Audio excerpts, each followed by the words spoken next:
Greetings. Welcome to the channel Gray Cloud's Thoughts, the secondary channel of Gray Cloud. The one you're hearing talk right now. Yeah, I'm Gray Cloud, Sage of the Eternal Moment.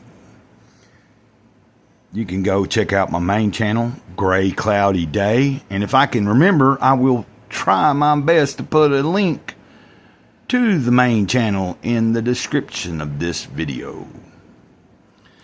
Hopefully this won't be too long, but I wanted to share something. I read this today. It's called Humants. Humants.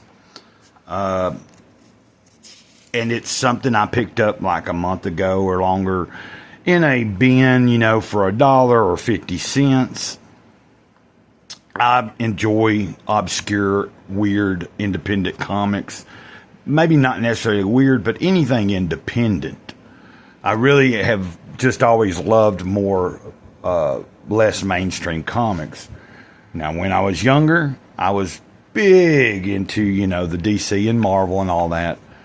But once I found certain independent companies and stuff in the 80s, I was sold on the more mature reading and the more stuff like that. But let's get into this. This is put out by a company called Legacy Comics. I'd read a little bit about them in the back here. They had like a section somewhere around here, but in the back it talks about their history and stuff and how long they had been at it. And at the time, I guess they had gotten together 7 years prior to the printing of this. But Humants is a black and white. It's not all fully colored or anything. And it involves evidently multi-dimensions and things. It's kind of like there's somebody that crosses over from some other dimension, and then in doing so, that brings another person coming after them.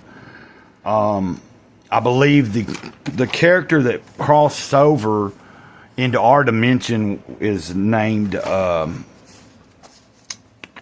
something Spawn. Hold on a second. Here we go. This is the character that I'm talking about that kind of causes what is going on in the thing. By crossing over into our world, it creates some kind of something going on here. But he entrusts and asks several individuals on Earth to become these powerful beings that are called humans. And Omnispawn, that is his name, Omnispawn. So you can see that is who gave these three their powers. Now, don't ask me to remember names and stuff of the characters, because let me tell you, I'm just kind of sharing this because it's an obscure title. They had a bunch of these books in the same box, so I just bought one issue thinking, if I like it, I may return to that store and get all of them.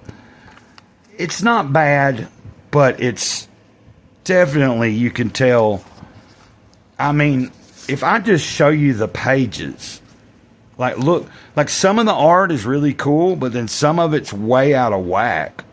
There's just different panels that sometimes it's like really looking all right, like decent. Then you get like certain perspectives, and you see bodies all out of proportion and stuff. Of course, I am no professional artist, and I'm not trying to be a professional critiquist, or a critic. I mean, now the one thing I did like about this, a lot of the background stuff looks pretty good, like the buildings, like even this right here. Look, now some of the detail in the stuff in the background is pretty cool. And well done. I love the detail of it, especially like I said, in this reflection, you can see other buildings, reflecting off of that right there. Here's a fight thing here. What I was trying to find is there's a panel here, if I can find it. Let me see here. That's a pretty cool. I like this panel. I like the way that car is drawn. Her legs look a little wanky to me, but you know, these guys were doing independent stuff. They did a good job at what they were trying to do, I suppose. And this is issue 2 of this particular thing. And I'm just kind of wanting to show y'all. I think what I took away from this is, I don't think you want to be telling a story, but it don't need as much dialogue as it has. Every page is saturated with word bubbles and words, and that's great. But you have to remember, we are looking at a comic book. So think of it as like a movie set in a physical book form, but it's got pictures and some words, if that makes any sense. If you're a comic book reader, then you know what I'm talking about. Now, I love a good story. I like good dialogue, but when there's just too much on every page, I mean, look at like page after page. I mean, it's like a lot to digest. Like, just reading this one thing was a task. This is what I was looking for here, right here. This panel here is pretty cool, though, because I got to give them kudos. They did plug their own company. If you'll look behind that couple there, there's a sign on the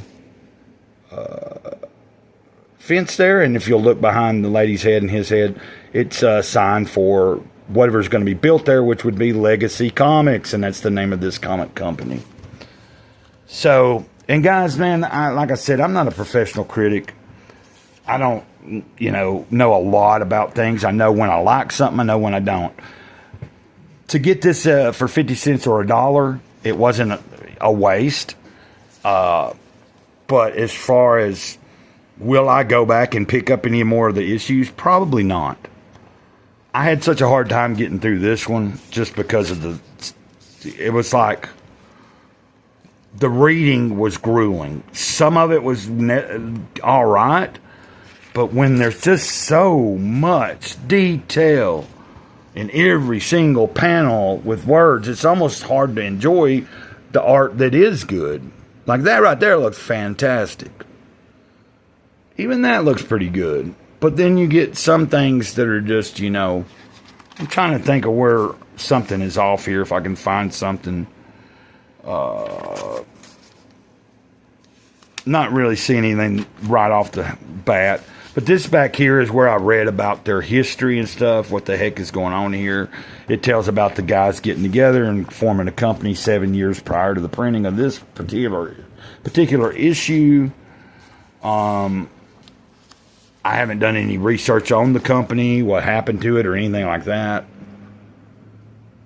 Like, that looks pretty good, too, though, And then you get in the back, there's one character or something from Sanjoner or something. Then you got 2 short stories in the back that are pretty cool. This one's called The Prey of the Terrible, The Haunted Man. I don't know what that... But Bearcat is this character. Once again, lots of dialogue, even in these little short stories in the back. There's 2, and then you got this one. And this is another, introducing you to some more characters. Now, this was pretty cool. This was definitely pretty cool there. As far as... if I was rating this, it'd definitely be like below a 5. I can tell you that. Probably a 2 or a 3. Just because of how unbearing it was to have to read everything. But the art is fairly decent. Some of it, like I said, the buildings, the backgrounds, and all that. But then you get like weird, like this. Weird body proportions. And those are kids, yeah, but they still don't look right to me. I don't know what's off there. Now, if I was reading this and looking at it as to be taken as more of a cartoon type thing, then that would be different. But I think the story is very serious and kind of meant, I think, for adults. So I don't know. That's pretty cool. That's New Man. That is who this guy is. in this story here. So when he is in character, like, and not his, you know, like his human, like regular name, he's known as New Man, and I couldn't tell you what I can't remember it. Dave Davison, I think's his real name in the story. I didn't mean this to be so long. I guess it could be boring. I don't know, guys. You have a good one. I thought about doing an intro for this video, but the video's already like 10 minutes long, so that's long enough. I hope y'all enjoy it. Until next time, ditto.